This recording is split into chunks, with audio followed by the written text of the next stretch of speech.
Good morning, good evening, good wherever you are. Welcome to It's All About the Grey podcast. I'm pleasured and honoured to be joined here with James Limnios, second generation owner of Limnios Property Group. James, pleasure having you, getting your time today and having you on the podcast. Pasquale, always a pleasure. You know I enjoy your company. And thank you for having me here.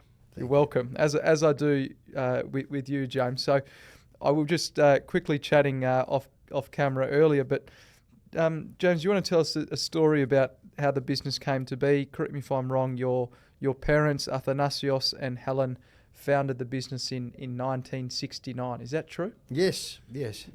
My father and mother were running a fish and chip shop, as Greeks do. And they were newly married, and my dad was buying his first home and in Nollamara. And what happened? A gentleman that I can't help myself but call Mr. Vallelonga. And whenever he sees me, he says, "You call me Tony." I said, "I can't, Mr. Vallelonga, you knew me before I was born." Anyway, Mr. Vallelonga used to be in real estate. He's the former mayor of Stirling. Mm-hmm. And I have a lot of respect for him. He came to the shop and he came with a suit and his briefcase, and he pulled out a contract, and my father was about to sign to buy his first home with my mum. And he said, "Hey, paesano," he said, my dad said to me, about the only Italian he knew then. He said, how is it that your English and my English about the same, maybe mine's a bit better, but you're wearing a suit, a tie, and you smell of cologne, and I'm wearing an apron and I stink of fish. He said, how does this work? And he said, "Well, come and sell real estate. I'll get you a license." And he got my father a license, and my father started selling, and he was a very young man and newly married, and was working with the Italian crew, the Mr. Vallelonga and the Alessandrino brothers. It was a time that my father never ever forgets, and some great memories that he has, and he keeps talking about them now. I bet. And for context, because I will disclose that Mr. Vallelonga is also my godfather. So really? That's right. You told me last time. It goes deep. Mr. Vallelonga, very well respected. Paisan, definitely. He's done a lot for a lot of people. Yes. And for that, we're very grateful. So, James, you've obviously had a bit of an illustrious career yourself. You were in the business, then you moved on, and then you've come back. So do you want to maybe tell us a bit of insight into that transition, through the business? Well, I got into the business in 1989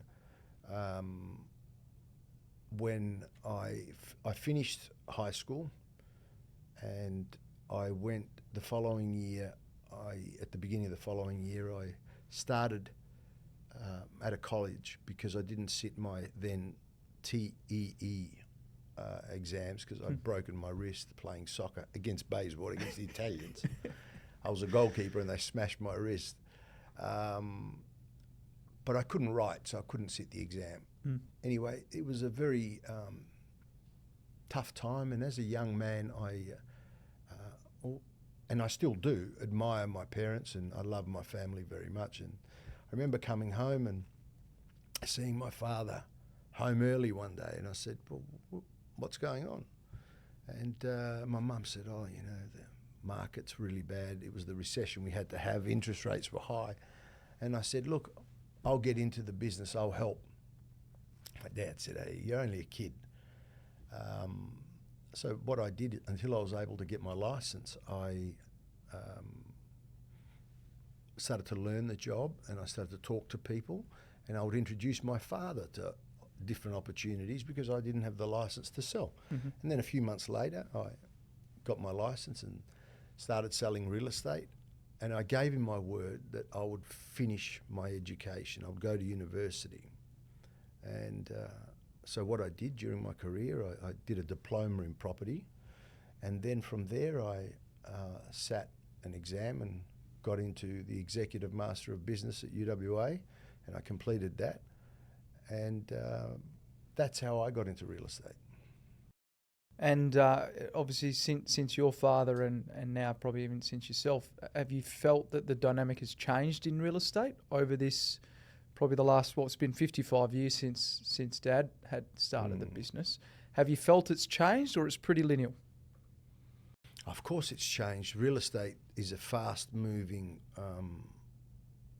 industry with regards to technology and legal obligations that keep changing, a lot of different laws that come into place, a lot of acts that come into place, so you must keep up with all of those things.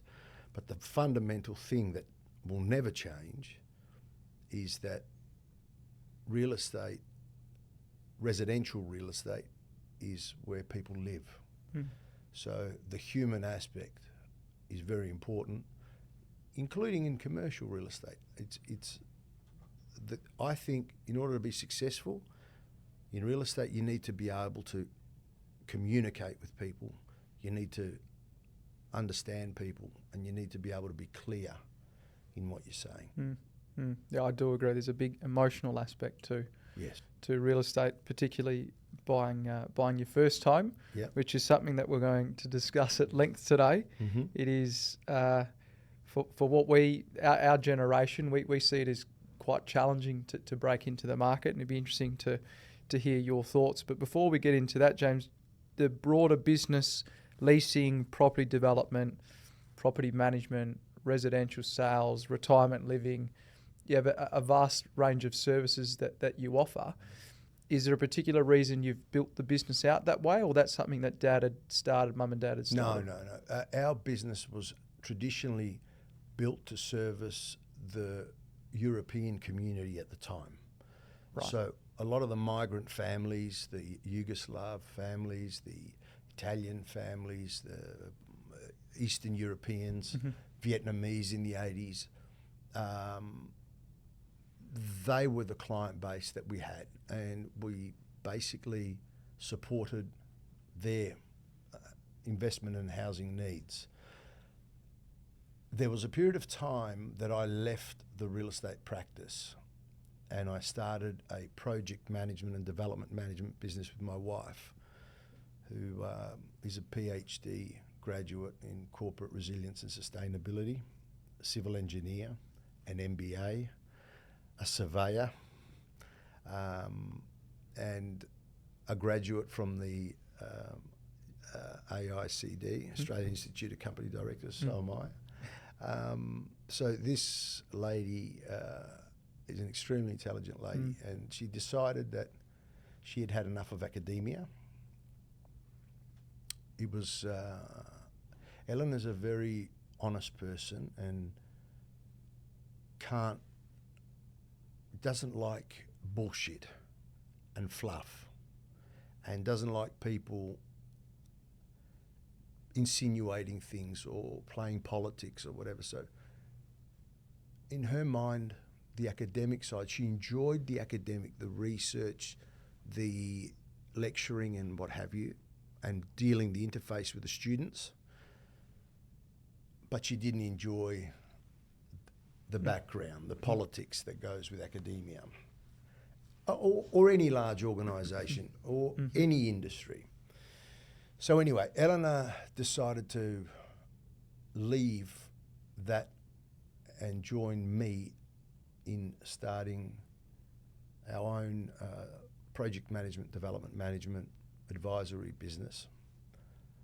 And that also gave the opportunity for the family business, which was the family real estate business, to have some air and to think about progression and to think about succession.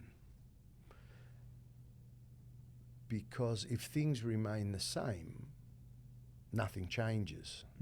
So I need to give some space to allow my father and my mother and my two sisters to have a think about what is it that's the best way forward. So for about 5 or 6, 7 years, I can't recall, I was running and building our own projects, smaller projects, but doing third-party work for some of the well-known property developers in Perth, who I admire and have a lot of respect for. People like Adrian Finney and Saraceni and some others. And again, migrant families who have shaped this state, and very intelligent people. But not just intelligent, they're good people. And that's the most important thing, the human side, yeah. Tend to agree. And again, like we were discussing earlier, it's difficult to find these type of people in businesses and in all walks of life as well.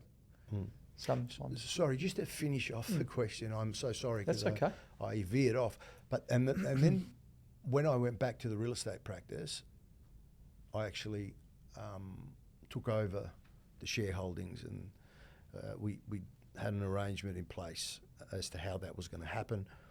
And the reason I decided to have the multifaceted business was because we've been around for so long and our client base is so vast.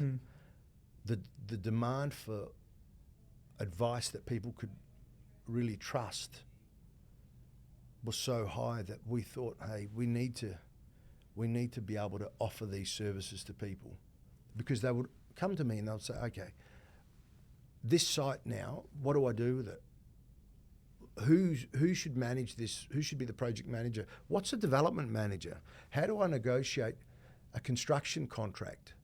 How do we make sure that the bank is happy with this particular outcome and design? And so we felt that that was a service that people needed, because people love property. People wanted to get into property. So we've created this holistic service, but we've also brought in experts that partner with us that have huge amount of history in construction, in shopping centre developments, in aged care facilities, in retirement. So it's not just James Limnios, a jack of all. That's not me. I'm the relationship person. People like Eleanor and Armando and Michael and Charles and others are the actual people that understand and do the day-to-day when it comes to these projects. Execute, yeah. Yeah, well, I think you alluded to earlier, when you've got such a vast client base that demands a lot, the business needs to evolve, and I think you've done an exceptional job to take the family business to that next level, and hopefully it'll continue to follow suit. If God wants it, it'll happen. Yeah. As long as we have faith and we do the right thing by people. And that's what's important, doing the right thing by people, because that holds its weight in gold, rather than transactional relationships, which happens all too often. Yeah. James, you're quite open in your views on different property matters, which is the purpose of today's podcast, to get some insight into what we see here in WA, what we see as a nation, the housing crisis that is probably still yet one of the most spoken about issues, where we've got a federal government setting some targets that are largely unrealistic, and there's some interesting aspects that we share similar views on, that you've probably educated me on, which I didn't know existed. But why don't we start with some of the pieces that you've discussed recently? So, in one of your more recent articles in the West, you spoke about our infill targets being unrealistic. So, the stat was 168,000 homes per year within the infill, and in WA alone, there's 2,635 knockdown approvals each year, and only 59% of them are one-for-one replacement. So the metropolitan area is expanding, but you believe we're probably missing the point, and we should rather focus on urban infill. So do you want to maybe share some insight into that? Absolutely. These statistics exist. It's not me that's coming up with these numbers, but there's a particular number that fascinates me that people just, if they sat down and thought about it, they would be going, what the hell are we doing? It costs it's 1/3 of the cost to upgrade roads, schools, and all the necessary infrastructure to accommodate urban infill versus greenfield expansion. If you think about what it costs the taxpayer for those hundreds of kilometres of new freeways and then extending them from 2 lanes to 3, and then 3 is not enough, and then we go to 4, and getting water and power and all the amenity that needs to go out to these places, what it costs versus urban infill. Now, urban infill does not mean inner city living only. It does not mean towers. And that's what a lot of the people that have a vested interest in housing development say, well, not everyone wants to live in an apartment. Not everyone wants to live in a high-rise. I'm not talking about high-rise. Perth, in my opinion, is not a high-rise New York City yet.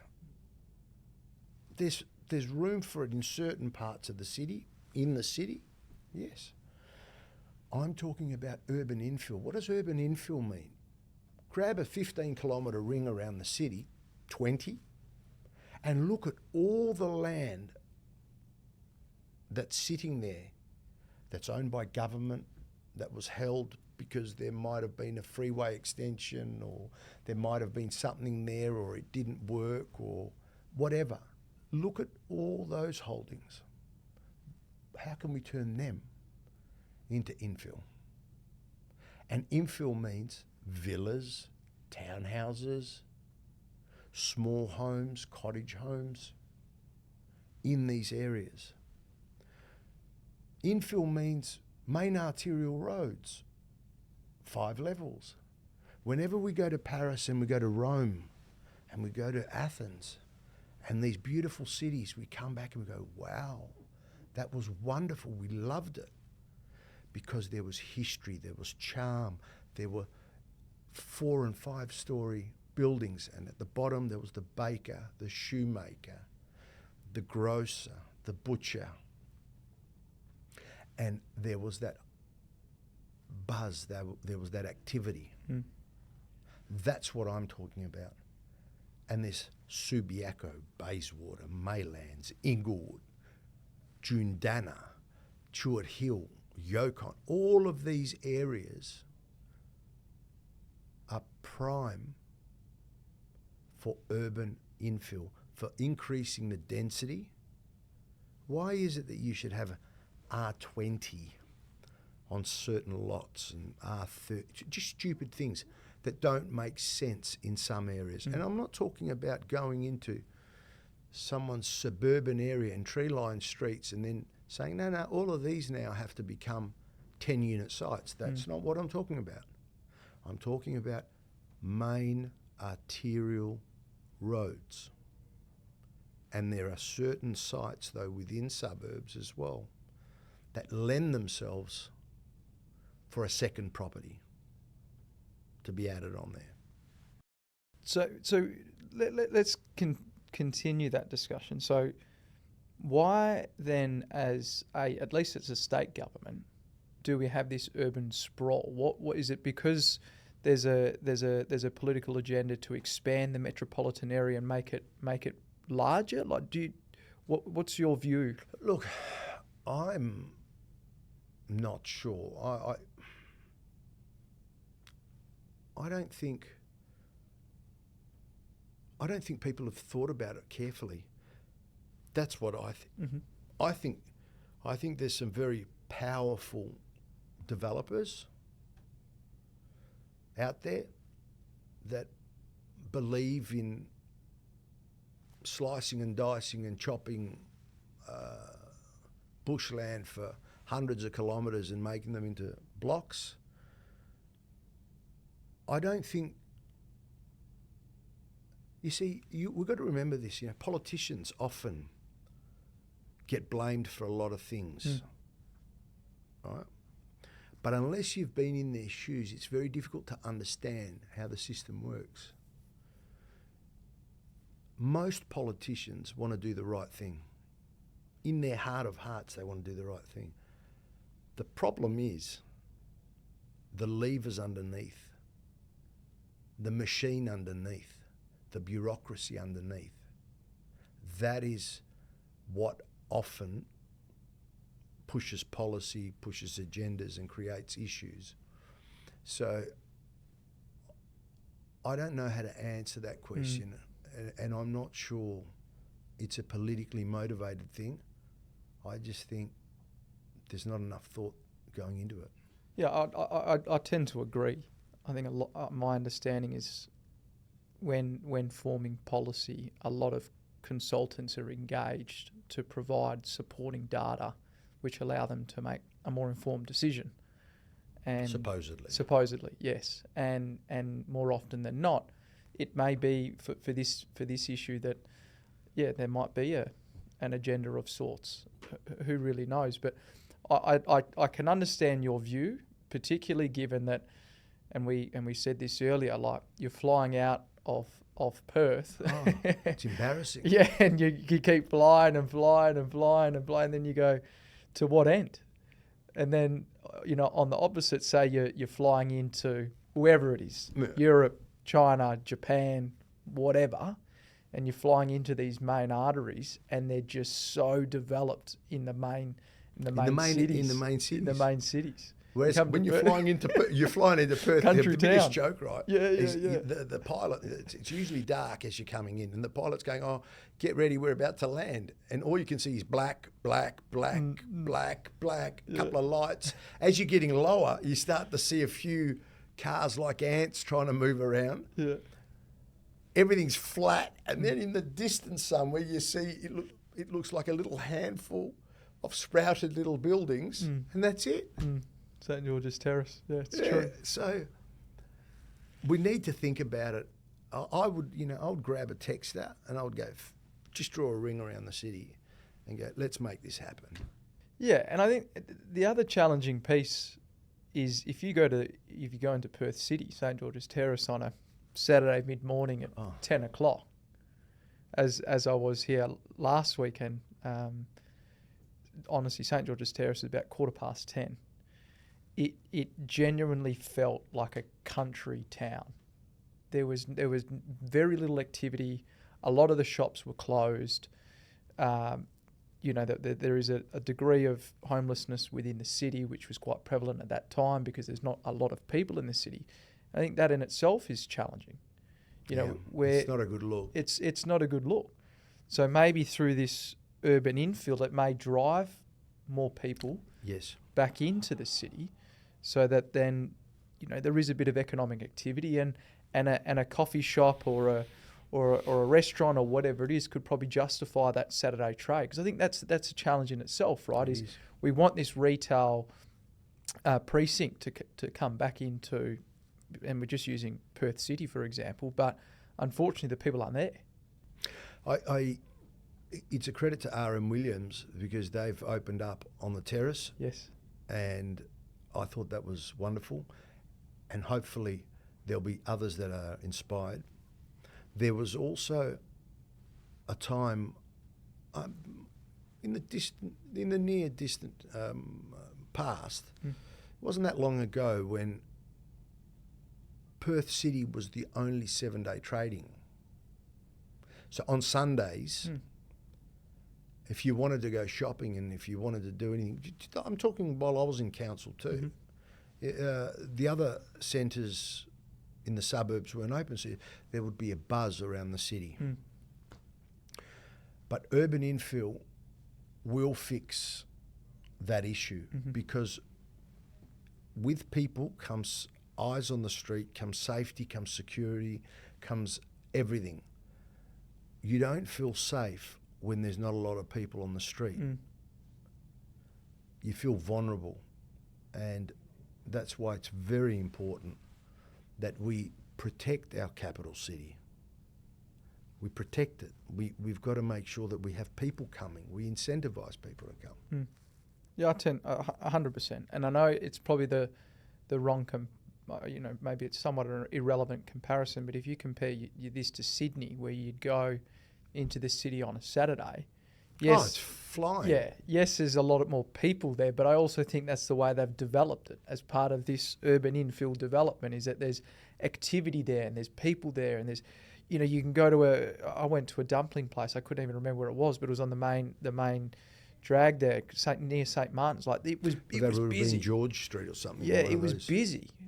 There was a lot of people in there. And then, as I said, you fly into Perth and you go, I don't know very many people that would say, oh, let's go to the city on a Saturday morning at 10 o'clock for breakfast. It just doesn't exist. Correct. And if it does, there's probably a minority. So we've got our hotels in the area there. So you just visualise this, that we're becoming a hub here, the airport, the big expansion of the airport. $1 billion expansion, yeah.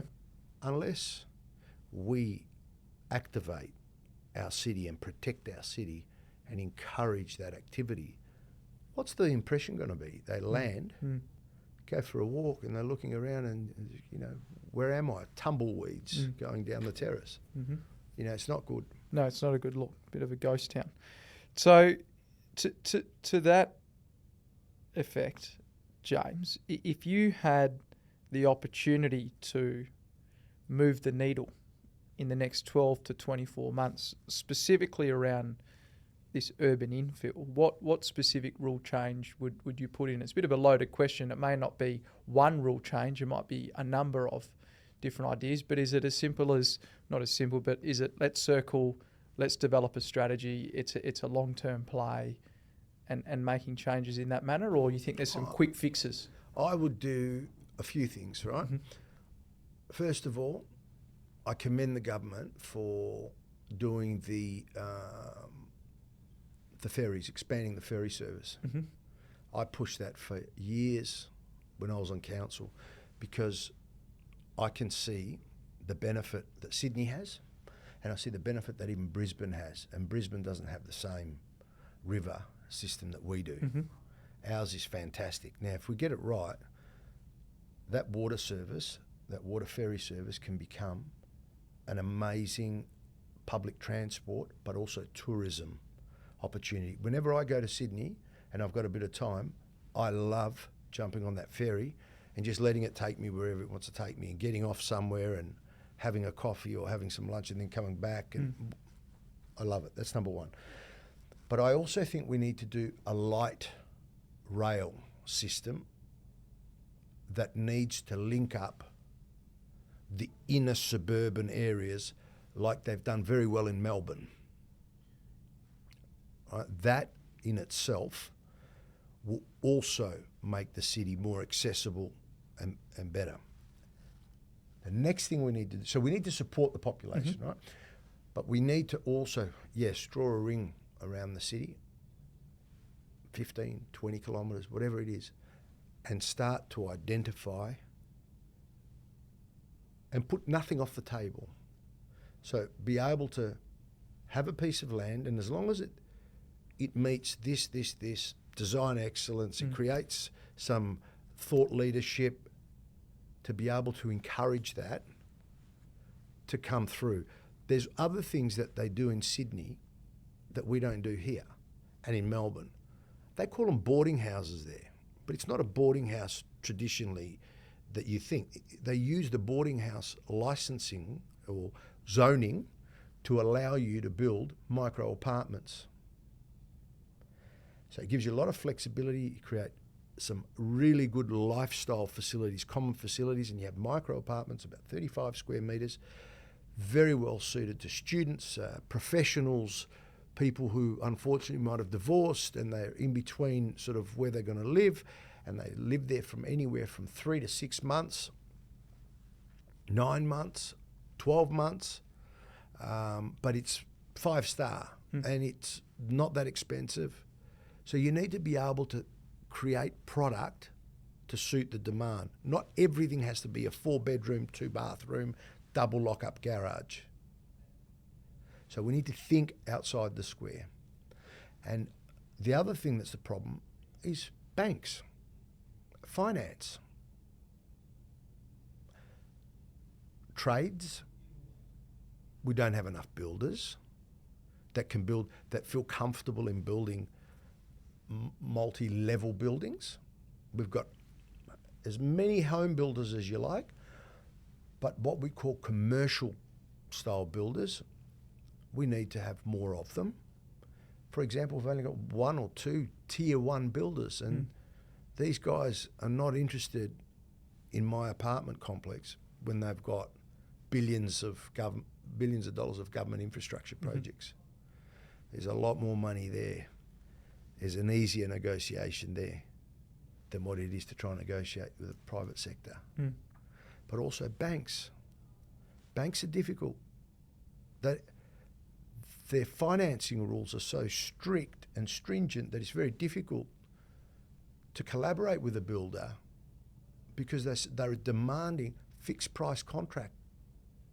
Well, in order for a builder to give me a fixed price contract, they have to load the price for escalation and for all these things. Everyone loses. Everyone loses. So we need to, this is not about government only. This is all the stakeholders, the APRAs of the world, the banks, the government, the planners, insurance. Everyone needs to come together to make this happen. Because you'd be silly to think that it's their fault. No, I tend to agree. I think there's a lack of transparency, a lack of planning amongst different stakeholders that if you can bring them together, you'll get a better outcome. So speaking of which, in the government and this issue we're facing, obviously you've got the government-backed deposit scheme, the 5%, and my understanding is they're now pushing to reduce it in instances to 2%. Doesn't that just compound this problem that we've got? Look, if you think about it, we're all human beings, right? And we've got vulnerabilities, and some people, when they're under a lot of pressure, they knee-jerk. A lot of things happen through lack of planning and lack of thinking through the long game. It's about now. What sounds good now? We spoke about it a bit earlier. You're right. You'll get a lot more people into housing. Of course you will. But you're going to get a lot more people into debt that they can't afford when something shifts. What that means is what happened in America, because in America they had 99%, 95%, 98%, 102% financing. When it got tough, they just said, here's the keys, thank you very much. It was great while it lasted. That's a problem. So whilst the market is running now as a result of this, I've been around that long that I've seen the cycles. I've seen 2 or 3 of them. I can guarantee you what goes up will come down. But when I say it will come down, it will just stabilise, right? It will come down, stabilise. People will panic. We'll see headlines, carnage. People will start selling. We'll go to home opens, and then we'll get everybody's a professional. They'll be coming to us and saying, well, did you read what the paper said? Properties are going to smash. No, I remember people telling me this for years, and now I can't get into them. And there's a famous little photo in my dad's office, right? And it said, there was a picture of this really old guy sitting there like a skeleton on a bench. He goes, this is a photo of the young man that waited for real estate prices to come down. Doesn't happen. They just sort of correct. Stabilise. So yeah, look, I think we're going to have a bit of a problem if we're not careful. And we just want to pray that the employment rates stay the same, interest rates come back, and then people can afford to hold their houses. Yeah, I think that there is definitely a lot of levers that would have to be. And they should use it, by the way, this lever, not for out in the sticks. It should be for infill. That's a way of getting more property. And people should live according to their means, right? Why do these kids, first home buyers, need 4-bedroom, 2-bathroom, theatre room and enough room for their jet ski? Yeah, you don't need that stuff. You need to live within your means as well. Yeah, and I'm of the opinion that it's not that we are more affluent in the current state of flux. I think we just have more debt. Yeah, more ways of getting debt, and then but you're correct, but not the right kind of debt. Afterpay debt or credit card debt or, you know, people living beyond their means. And you know what the sad thing is? I was talking to some young people and they've made a decision that they want to live their life. They're on about $100,000 a year. They realise they can't get into the property cycle in their view, which I think you could. You go buy a 1-bedroom flat, rent it out. At least you're in the market, and that'll perform better than savings for you over time. Anyway, so what they said to me is every dollar they get, they basically spend it on renting the right property, leasing the right car, buying the latest iPhone, Prada shoes or whatever the kids wear, and spending every dollar they've got on lifestyle. And they said, life's short. I don't know. It's a different way of thinking. It's a different way of thinking. It is a different way, and it's a different way of life. Yeah, obviously there's rent investing, which to me makes a lot of sense if you do it right. But I tend to agree that Gen Z is more, at this stage of their life, they're not interested in getting a house. They're interested in travelling the world, and seeing what else is out there. So they're not left wandering through life because, you know, the older generation, the more mature generation that is now transitioning their wealth is really the banker mum and dad, right? So there's that, you know, if you do this now while you're young, that's fantastic. But then when you get on in life, you know, have you given thought to what the next 20 years look like? And if and when you do have children, well, are you going to support them? Or is it going to be, no, I'm just going to put myself first for the rest of my life. I don't want kids. It's a whole different way of thinking. It's a different way of thinking, that's right. And that is, I wonder, without being a conspiracy theorist, I wonder if that suits certain agendas. I don't know. There's, you know, to create this consumer environment, it's all about me. It's not all about the grey. It's all about me. What's in it for me? You know, I have to do what's right for me. Hang on. What happened to the collective good? What happened to community? What happened to family? And this is creating other situations that we see, and that is elder abuse. Because of the generational shift in wealth, the amount of pressure that's being put on parents to give money and to advance money to their children is actually not very nice. You can actually see it where an older person is selling an investment property that they've got because their son or daughter wants to buy a better house. And you could see that the father, the mother, in that instance, are not 100% comfortable about that. So there's a lot of things that are going wrong with our society, and they're slowly coming out with all of this stuff. I mean, if family was treated the way family was, you could solve a lot of these problems.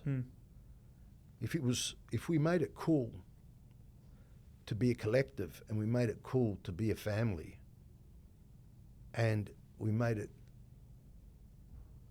desirable to live together, and you don't have to live in each other's pocket, but you can create properties that give you your individual space and all the luxuries that you need in the world, but you're in the same building. Bit of a compound style of Compound, yeah. Which again the Europeans did that quite a lot. I've seen. My uncle did it. He built a magnificent home in the northern beaches, and he's got his grandkids. He's got his daughter and her husband, and him, and they're not in each other. They're separate but together. They love it. Yeah, I grew up in a duplex, and I thoroughly enjoyed it. We shared the backyard. We had our separate houses, but you'd get out in the backyard and play soccer together, or you'd have a family dinner every second night, even sometimes every night, where you'd just eat together, go to school together, go to work together. My parents worked together, my dad and his sister worked together, et cetera, and that was just a way of life. And I think you're right. That's not cool anymore. Yeah. It's cool to travel the world, and it's cool to see, which is great. And being a relatively young guy myself, I get it. I understand, right? And a lot of my mates have travelled, and arguably they've seen far more than I've seen. And no shadow of a doubt, I know that I've made a concerted decision to do something today that in the long term, assuming it all pans out, I'll get that opportunity a bit later in life. But most people are more about the here and now, short term view. But yeah, well, time will tell.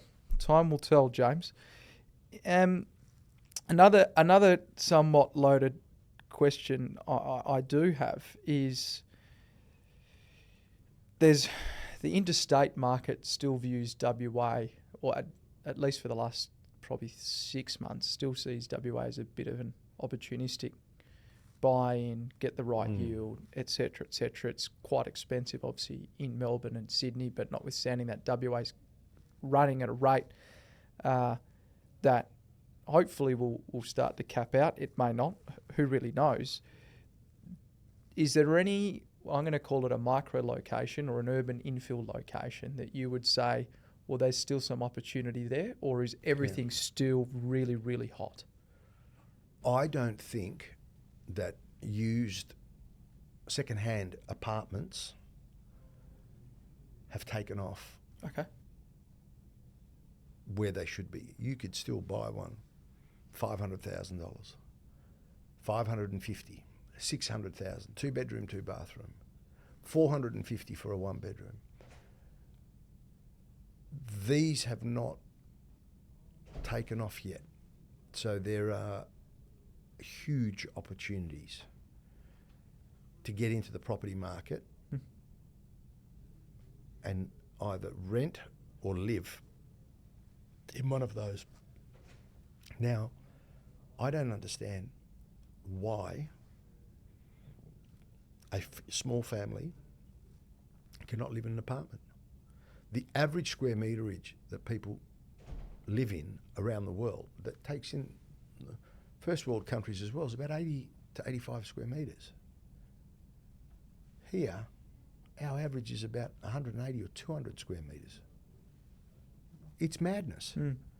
So if you want to live a good life, don't measure it on what sort of house that person's living in.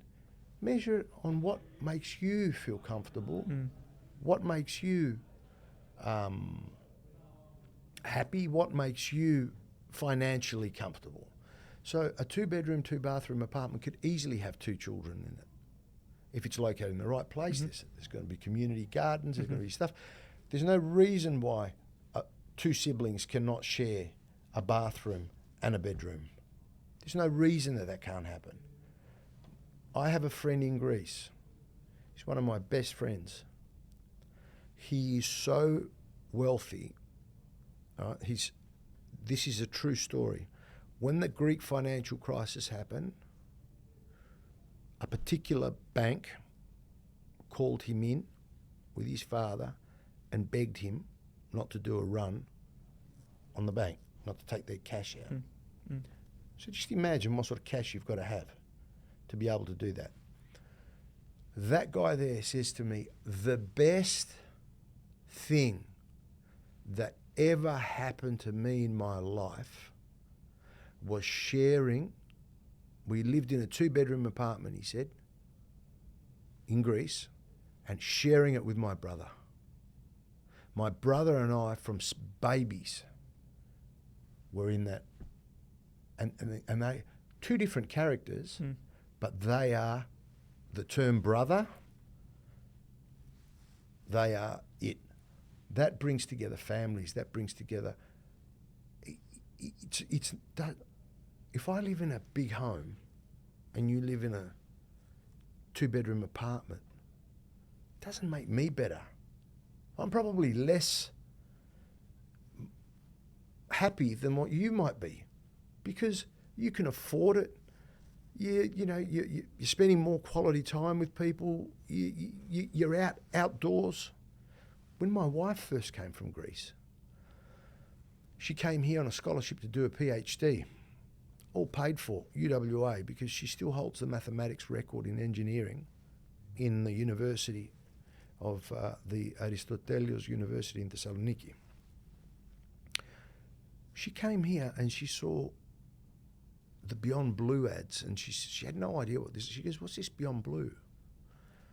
I said, "It's depression." She goes, "It's depression?" I said, people don't feel well.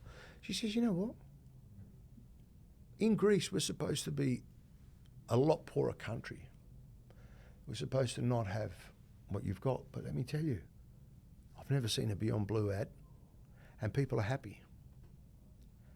And she goes, "I'll tell you what it is. When you walk outside here, it's winter, it's 6 o'clock. The street lights don't work. It's pitch black, it's scary, no one's outside, there's big fences on the front. There's no human interaction."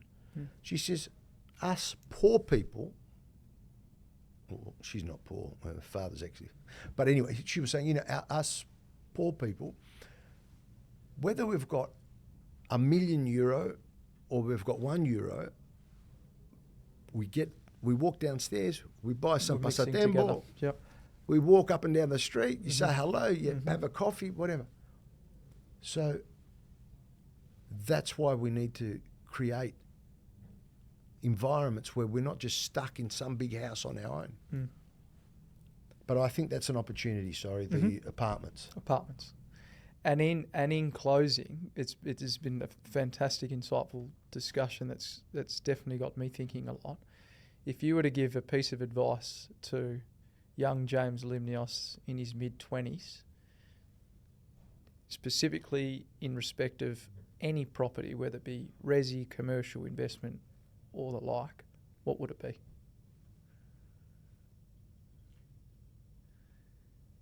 Buy the best property in the best location that you can afford. And when I say the best property, so even if it's an old rundown property in the best location, so I would rather have an old rundown property in the best location than a very good property, like physically in a bad location. So it's location. I think they call it by the worst house on the best street. On the best street. And that is true. Okay. Well, James, it's been fantastic having a chat with you. It's flown by. Hopefully it's going to be, hopefully it will be useful for any of the listeners. And if the listeners were or need some advice, where can they contact you? I'm very happy for people to contact me directly. They can, james@limnios.com. That's my personal email address. And they could ring my office or whatever they like. I mean, I'm always there to help someone. If someone picks up the phone and says, "Look, I saw you speaking to Pasquale on the podcast, can I see you?" I always give my time. Awesome. Well, we appreciate your time here today, and we look forward to continuing to stay in touch, and I'll be sure to share your contact details when the podcast goes live. Thanks a lot for everything, mate. Thank you, James. Appreciate it. Very good. Thank you very much.